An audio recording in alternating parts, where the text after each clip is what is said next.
Assalamualaikum warahmatullahi wabarakatuh dan salam sejahtera bagi kita semua.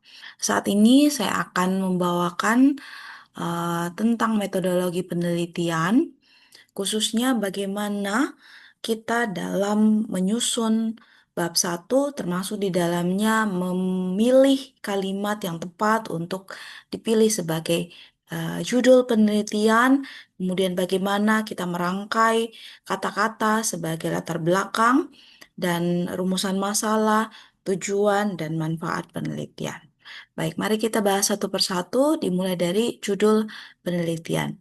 Jadi judul penelitian ini adalah sesuatu yang akan disorot pertama-tama oleh pembaca ketika ingin melihat isi dari penelitian yang akan dibacanya. Jadi, judul penelitian ini menggambarkan ringkasan atau merupakan ilustrasi dari kegiatan penelitian yang akan kita lakukan ke depannya. Oleh karena itu, tentunya sangat penting untuk memilih diksi kalimat yang akan kita tempatkan pada judul penelitian sehingga benar-benar kalimat pada judul penelitian itu dapat menggambarkan keseluruhan kegiatan yang akan dilakukan. Oke, apa saja yang dimuat dalam kalimat judul itu? Kalimat judul memuat variabel-variabel yang terlibat di dalam penelitian. Setidaknya ada dua jenis variabel, yaitu variabel terikat dan variabel bebas. Nanti di sesi lain akan dibahas, namun saat ini kita akan terlebih dahulu melihat bagaimana pemilihan judul penelitian. Hal lain yang perlu dipahami bahwa penelitian secara umum akan dibagi menjadi penelitian deskriptif dan penelitian analitik. Hal ini akan membantu kita untuk memilih kalimat-kalimat yang akan kita tempatkan sebab jenis penelitian ini akan mempengaruhi judul penelitian yang akan kita tetapkan, di mana penelitian deskriptif ini hanya memiliki satu variabel penelitian yang nantinya akan dirincikan, yang nantinya akan dideskripsikan, yang nantinya akan diuraikan di dalam penelitian. Kemudian, penelitian analitik ini setidaknya memiliki dua variabel yang nanti akan dikelola di dalam penelitian yang akan dicari jawabannya melalui penelitian yang akan kita kerjakan. Berikut adalah contoh dari judul. Contoh judul penelitian. Jadi tadi sudah diungkapkan bahwa judul penelitian memuat variabel-variabel di dalam penelitian yang akan kita kerjakan. Jadi, mari kita lihat satu persatu dari contoh judul penelitian berikut. Contoh yang pertama, hubungan derajat hipertensi pada obesitas terhadap komplikasi organ target di RSUP Rumah Sakit Batramas di Provinsi Sulawesi Tenggara. Nah, dalam kalimat judul yang panjang ini, kita dapat menentukan variabel dari penelitian ini, yaitu yang pertama adalah derajat hipertensi, kemudian yang kedua adalah komplikasi organ target. Ini adalah variabel yang akan dikelola, yang akan dicari jawabannya, atau yang akan dianalisis lebih lanjut dalam penelitian ini. Sementara untuk keterangan lainnya adalah keterangan penjelas dari variabel. Contohnya, hubungan derajat hipertensi pada obesitas. Obesitas ini bukan merupakan variabel, tapi dia adalah penjelas dari hipertensi. Tentunya ada banyak jenis hipertensi, tetapi hipertensi yang dimaksudkan di sini adalah hipertensi pada obesitas. Jadi ini merupakan satu kesatuan kata, satu kesatuan yang kalau dihilangkan, ini tidak akan mengganggu maknanya. Jadi yang akan dilihat adalah derajat hipertensi, kemudian apakah ada komplikasi organ target atau tidak. Lalu tentunya kalimat selanjutnya, kata selanjutnya yang menunjukkan kata di ini merupakan penunjuk di mana penelitian itu akan dilaksanakan. Jadi untuk variabelnya di sini hanya ada dua, yaitu derajat hipertensi dan komplikasi organ target. Berarti ini adalah penelitian analitik. Selanjutnya, contoh yang kedua yaitu karakteristik dermatitis kontak alergi di Rumah Sakit Bayangkara, Polda Sulawesi Tenggara. Melihat dari judul penelitian ini, kita bisa menganalisis ada berapa variabel yang ada di dalamnya. Yang terdapat pada judul penelitian ini adalah variabel dermatitis kontak alergi. Jadi, hanya ada satu variabel di sana, yaitu dermatitis karena kontak alergi, di mana dermatitis ini akan dikarakterisasi. Kemudian, kalimat selanjutnya tentunya ini menunjukkan tempat dilaksanakan atau tempat pengambilan sampel dilakukan. Jadi, pada tahap ini kita paham bahwa satu variabel yang akan karakterisasi pada judul yang kedua ini merupakan jenis penelitian yaitu deskriptif. Lanjut pada judul yang ketiga, prevalensi dan jenis anemia pada pasien gagal ginjal.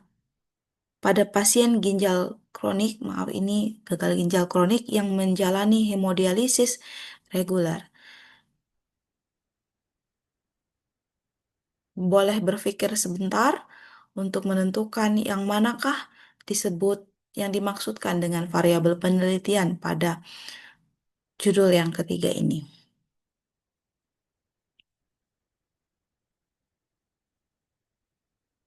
Iya, variabel pada penelitian ini hanya ada satu, yaitu anemia pada pasien gagal ginjal kronik. Kalimat yang lain hanya sebagai penjelas, baik itu prevalensi dan jenis, ini adalah penjelas bahwa anemia yang akan dieksplor pada penelitian ini khususnya ingin melihat seberapa besar prevalensinya dan jenis anemia apa saja yang ada pada pasien gagal ginjal kronik yang menjalani hemodialisis. Jadi dipersempit lagi em, cakupan dari target penelitian ini bahwa tidak semua pasien gagal ginjal kronik yang akan diambil, tapi hanya pada yang menjalani hemodialisis. Jadi variabelnya hanya ada satu, yaitu anemia pada pasien yang akan dilihat berapa banyak prevalensinya dan juga berapa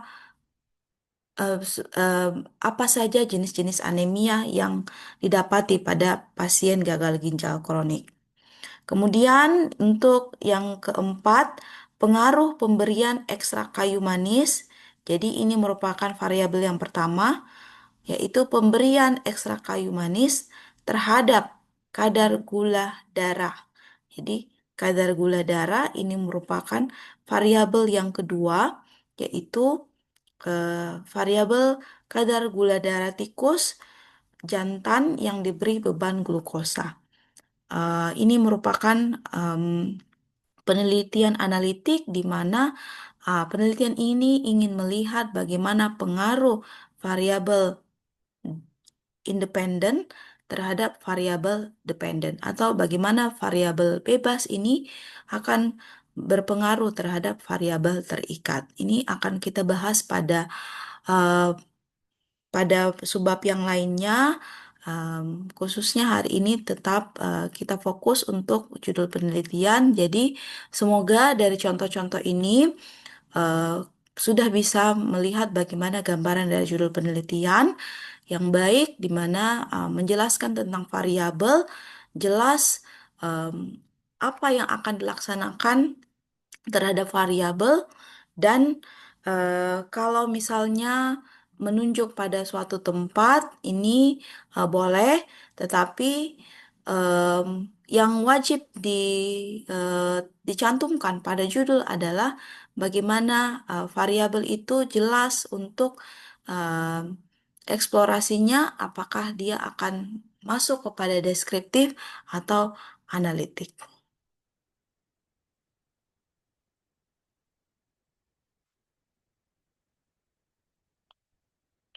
Oke, masuk ke bagian selanjutnya yaitu latar belakang.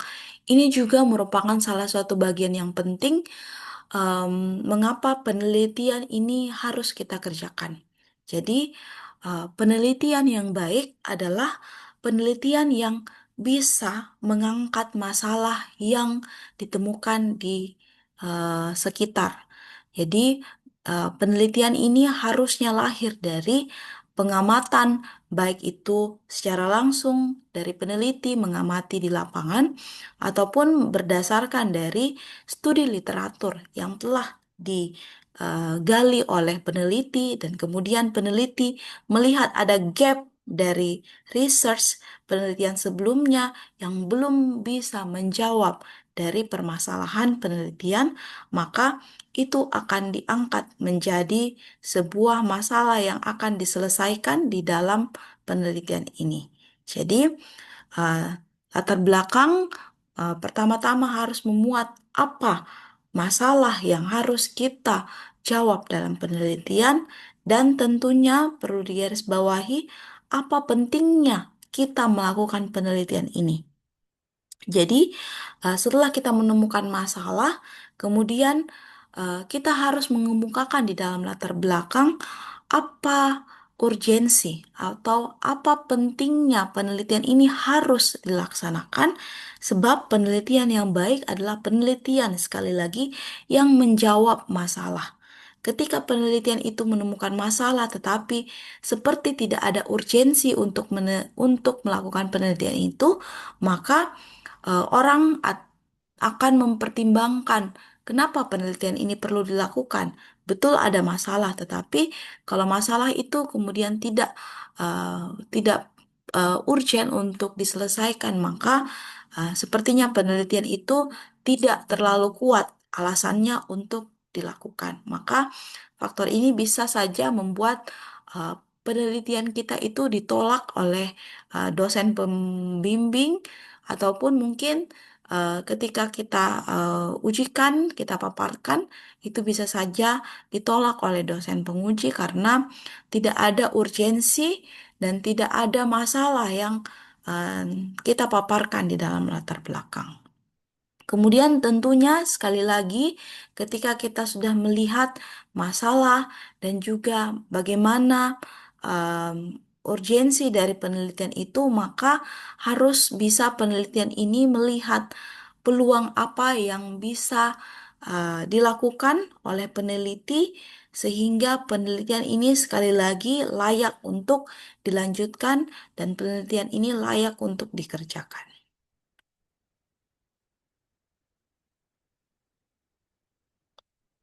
Berikut adalah contoh dari penelitian yang telah dilakukan. Ini sudah divalidasi, sudah melewati tahap proposal, kemudian juga sudah melakukan penelitian, dan tentunya sudah dipertahankan di depan Dewan Penguji dan Pembimbing. Saya berikan contoh salah satu sebagai bahan pembelajaran, di mana peneliti ini ingin melihat bagaimana hubungan dari gizi buruk dan riwayat imunisasi terhadap penyakit infeksi saluran pernafasan akut pada balita di sebuah daerah. Nah, bisa kita perhatikan di sini, penelitian ini telah memenuhi kaidah-kaidah penelitian, judul penelitian yang baik, di mana judul penelitian ini telah memuat variabel-variabel yang akan diteliti. Antara lain, yang pertama adalah variabel gizi buruk, ini merupakan variabel yang pertama. Kemudian, riwayat imunisasi, ini merupakan variabel yang kedua. Kalau eh, di dikelompokkan menjadi variabel bebas dan variabel terikat, maka variabel gizi buruk dan riwayat imunisasi ini merupakan variabel bebas. Kemudian terhadap penyakit infeksi saluran pernafasan akut ini merupakan variabel ketiga atau variabel terikat. Kita akan bahas di kesempatan selanjutnya. Balita ini bukan merupakan variabel, tetapi ini merupakan penjelasan dari eh, dari penyakit ISPA ini pada kelompok mana akan dilaksanakan.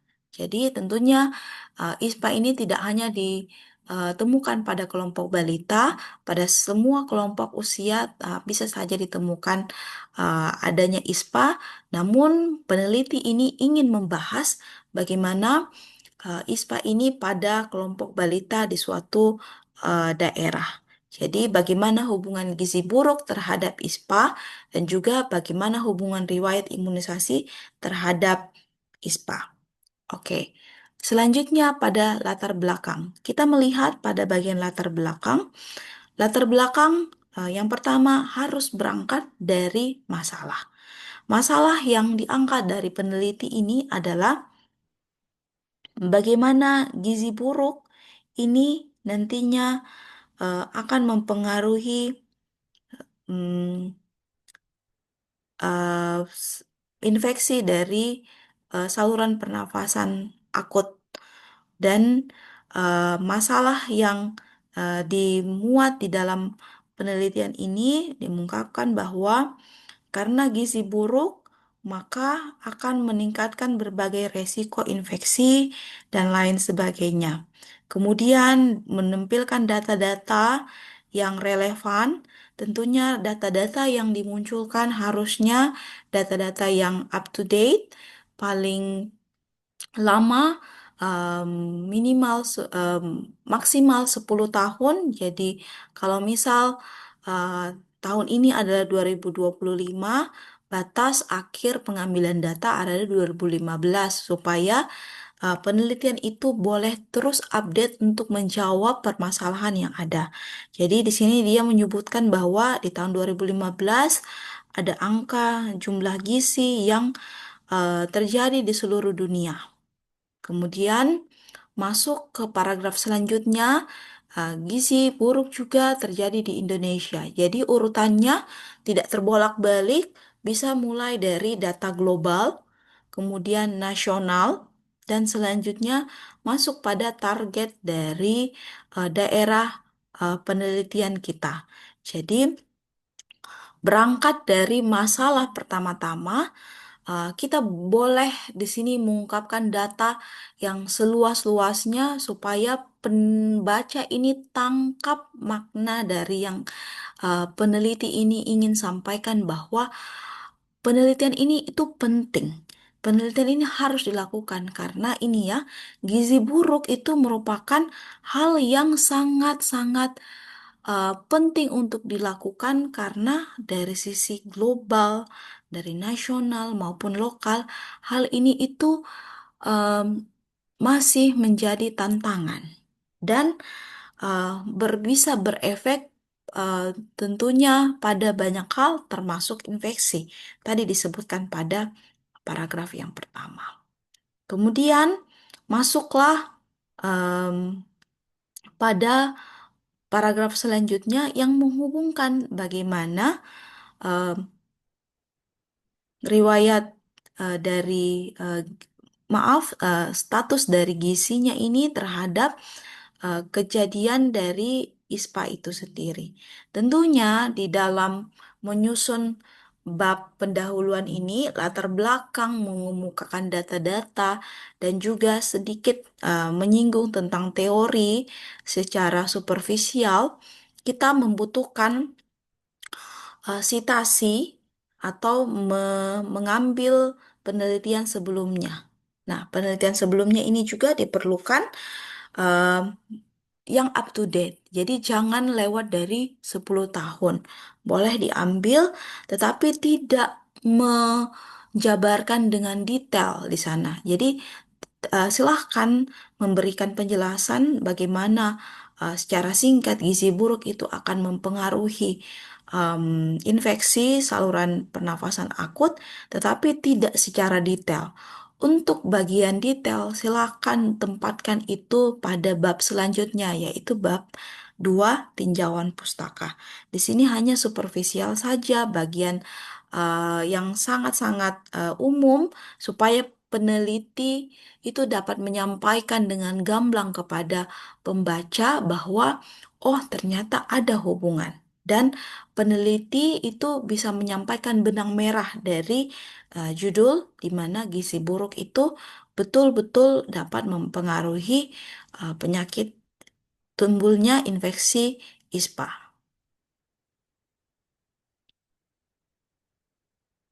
Oke, masih sambungan dari pendahuluan. Pada latar belakang ini harusnya ditutup dengan kalimat yang menegaskan bagaimana pendahuluan ini tadi yang sudah dipaparkan itu relate, itu nyambung dengan rencana penelitian yang akan kita lakukan. Jadi, dalam penelitian ini yang saya tampilkan sangat baik closing dari eh, pendahuluannya. Dia mengungkapkan bahwa berdasarkan permasalahan yang sudah dia sebutkan di atas, maka peneliti tertarik ingin melakukan penelitian tentang hubungan gizi buruk dan riwayat imunisasi terhadap penyakit saluran pernafasan akut pada balita di daerah pesisir Kota Kendari. Sangat baik lagi apabila peneliti mengungkapkan bahwa penelitian ini merupakan penelitian yang belum pernah dilakukan sebelumnya, atau mungkin penelitian ini mengangkat sisi lain yang belum pernah diteliti sebelumnya. Kalau dalam metodologi penelitian itu disebut novelty, kebaruan. Itu akan dipertimbangkan oleh pembaca ataupun kalau ini disajikan dalam ujian, maka penguji akan menerima bahwa ya betul penelitian ini punya urgensi, kemudian penelitian ini menjawab permasalahan yang ada di masyarakat, dan penelitian ini belum pernah dilaksanakan dan punya nilai novelty yang bisa ditonjolkan. Lanjut ke rumusan masalah. Rumusan masalah ini adalah pertanyaan penelitian. Jadi, rumusan masalah ini em, berupa kalimat tanya yang akan dijelaskan atau yang akan dicari jawabannya dalam sepanjang tugas akhir atau karya ilmiah yang kalian akan buat. Oke, jadi berdasarkan latar belakang, maka dirumuskanlah rumusan masalah, yaitu yang pertama, apakah terdapat hubungan antara gizi buruk dan penyakit ISPA pada balita? Dan seterusnya. Kemudian, yang kedua, apakah terdapat hubungan riwayat imunisasi dan penyakit ISPA pada balita dan seterusnya. Jadi, eh, gampangnya bahwa rumusan masalah ini ingin melihat bagaimana hubungan dari variabel bebas terhadap variabel terikat, namun dikemas dalam kalimat yang kalimat tanya. Oke, tujuan penelitian ini terbagi menjadi dua, yaitu tujuan umum dan tujuan khusus. Tujuan umum silahkan dibuat berdasarkan judul yang telah kita buat, yaitu untuk mengetahui hubungan gizi buruk dan riwayat imunisasi terhadap penyakit ISPA pada balita di daerah uh, yang merupakan target kita. Kemudian nanti tujuan khususnya silahkan dipaparkan sedetail mungkin apa yang ingin dilakukan oleh peneliti. Jadi pada penelitian ini peneliti mau memperoleh informasi tentang gizi buruk. Jadi, sebelum menghubungkan, mencari apakah gizi buruk ini berhubungan dengan ISPA, ternyata peneliti ini mungkin uh, akan mau mendata dulu berapa banyak prevalensi atau berapa banyak angka kejadian gizi buruk pada daerah target. Maka yang pertama-tama ingin dia cari adalah untuk mengetahui atau untuk memperoleh informasi mengenai gizi buruk. Kemudian dan selanjutnya ini silahkan diserahkan pada peneliti, eksplor seluas-luasnya bagaimana tujuan dari penelitian ini ingin diarahkan. Oke, selanjutnya adalah bagian manfaat. Namun sebelum saya masuk ke bagian manfaat, em, teman-teman boleh melihat dari bagian judul, bagaimana kalimat atau pilihan diksi kata dari judul ini akan eh, selalu dibahas pada seluruh rangkaian dari karya ilmiah. Jadi tadi judulnya adalah Hubungan Gizi Buruk dan Riwayat Imunisasi Terhadap Penyakit ISPA pada Balita di Daerah Pesisir Kota Kendari. Rumusan masalahnya juga bagaimana hubungan atau apakah terdapat hubungan gizi buruk dan riwayat imunisasi terhadap penyakit ISPA. Tujuannya juga itu. Jadi judulnya ini selalu menjadi sentral. Makanya di awal tadi saya ungkapkan bahwa judul ini merupakan ringkasan dari seluruh apa yang kita akan kerjakan. Maka sangat penting untuk memilih judul yang menarik dan judul yang tepat untuk ditulis karena judul ini merupakan sentral dari seluruh karya ilmiah yang sedang kita kerjakan. Saya spill untuk pertemuan-pertemuan selanjutnya, ternyata untuk menentukan besar sampel, itu nanti kita menggunakan rumus yang ditentukan berdasarkan ini, variabel-variabel yang ada di dalam judul. Kemudian pada saat nanti di akhir mengelola hasil, ketika data itu sudah didapatkan, dan kita akan menentukan jenis uji statistik apa yang akan kita gunakan. Jadi teman-teman pasti pernah dengar ada namanya uji chi-square, ada namanya uji korelasi, ada namanya uji ANOVA, ada namanya uji T berpasangan, dan lain sebagainya. Itu kapan kita menggunakan masing-masing jenis uji itu berdasarkan sekali lagi dari judul penelitian, variabel-variabel apa yang ada di sana. Oleh karena itu, em, ketika membaca judul penelitian, harusnya seorang peneliti itu sudah paham, oh nanti rumusan masalah saya ini, oh nanti tujuan saya ini, nanti besar sampel saya kira-kira sebegini banyak, dan juga nanti jenis uji yang akan saya gunakan adalah ini. Semuanya bisa, sangat bisa kita tentukan hanya dengan kalimat pada judul penelitian. Oleh karena itu, silakan simak penjelasan saya dengan baik bagaimana tadi caranya untuk menentukan judul penelitian yang optimal dan tentunya yang baik untuk karya ilmiah teman-teman. Saya lanjut pada manfaat. Manfaat penelitian ini dapat kita bagi menjadi dua, yaitu manfaat teoritis dan manfaat aplikatif. Teoritis tentunya pada eh, pada teori bagaimana eh, dari penelitian kita ini dapat memberikan sumbangsi pada ilmu pengetahuan. Nah, itu adalah manfaat teoritis. Tetapi juga tentunya karena berangkat dari masalah dan juga berangkat dari bagaimana penelitian ini ingin menyelesaikan masalah, maka tentunya ada solusi yang aplikatif bagi instansi di mana tempat kita melakukan penelitian.